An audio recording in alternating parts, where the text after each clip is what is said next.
With the success of the first LEGO Movie 2 minifigure series, what if there was a second series releasing next year? Well, Ash and Flash and I teamed up for 20 more minifigures. Here's the thing, this series contains a lot of spoilers, so if you haven't seen the LEGO Movie 2, go watch that first and come back to this video. Our first minifigure is a new festive version of Emmet. It was hard to think of a new and interesting version of some of the main characters, so this is one of the two minifigures in this series to be based around the Emmet's Holiday Party short that released to promote the second movie. He uses a new hair hat combo piece, and his accessory is a new color for the coffee cup piece. The version of Lucy we chose is her appearance with the face mask from the spa. Much like the first CMF series, there's only one new print, on her headpiece. Her accessory is a pink slushie. One thing I have to note is that none of these figures have reference pictures in the CMF draft since our designs are basically high quality versions of pirated screen caps. Sketches we took in the theater. There's Party Benny, who I am sure will appear in an actual set this summer, but much like what they did with Benny in the first series, this will be a cheaper alternative to get the new design with the Star Glasses piece. He has the same accessory as Lucy, a pink slushie. This is also based off the fact that the band members of the first series had all the same accessories, a pink microphone. We really had to stretch for accessories in this series. Our next minifigure is our first shirtless Aquaman, which I think is pretty likely since the LEGO Movie 2 is a Warner Bros. Property. They also own DC Comics. In the movie, he's also voiced by Jason Momoa, as this version is based around his DCEU appearance. His accessory is a build for his trident. And while the first series had a purple crayon, we really got creative and included the blue crayon from the trailers using a similar outfit. The accessory is a printed 2x2 tile sketch of a Lego brick. With our stretch to find minifigures to make from the film, we came across a very hard to see Apocalypseburg Mime, which is based around the original Mime minifigure from 2010 Series 2. His accessory is a makeshift staff. One figure we had in mind from the start is the Fox Girl seen in some of the trailers.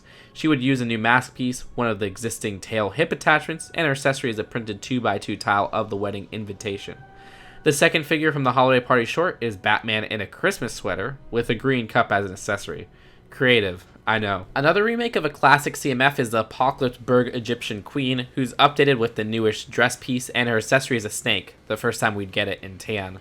Larry Poppins is a figure in this series, using a modified version of the bowler hat piece with two accessory holes where Lego flower tops can fit it in. His accessory includes an umbrella and purse piece in black. We have a generic Apocalypseburg girl seen in a lot of the trailers, which reuses the Vitruvius hairpiece in dark tan. Since she's seen in Coffee Unchained, her accessory is a coffee cup with printing of coffee spilling from the top.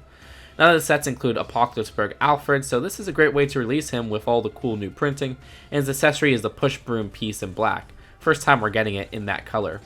Our third remake of a classic CMF is the Apocalypseburg Panda guy with some interesting new printing and a new color for the stem top piece released last year. Another figure from the latter trailers is the Party Boy, and once again, there's the use of the pink slushie. I especially like his new torso and leg printing. There's a Party Girl who has a black tile version of the party invitation accessory, as well as a skater hair in dark pink. Apocalypseburg Gandalf has a likelihood of getting in since Warner Bros. Owns the film rights to the movies. This version of Gandalf has a tattered look with a new piece for his hat, adding to the goggles design. He uses an updated build for his staff accessory. Now, a bit more unlikely choices are Bill and Ted. They appear very briefly at the end of the movie, and Bill and Ted movies aren't owned by Warner Bros., but the same could be said about the Wizard of Oz characters that appeared in the first series. Ted Logan is first, and while he doesn't need a physical guitar, we included the one from the film for good measure. He uses a new color of Finn's hair. And for Bill S. Preston, he also includes his physical guitar from the film, and a pretty common hairpiece. Gosh, now I just want a Lego Bill and Ted set. Even more likely to be included than Bill and Ted is Bruce Willis, who appears multiple times throughout the movies. He's probably the only minifigure in which the pink slushie actually fits, as he's sipping it at the spa. Finally, we have Rex from the end of the movie, when the flux capacitor explodes on him.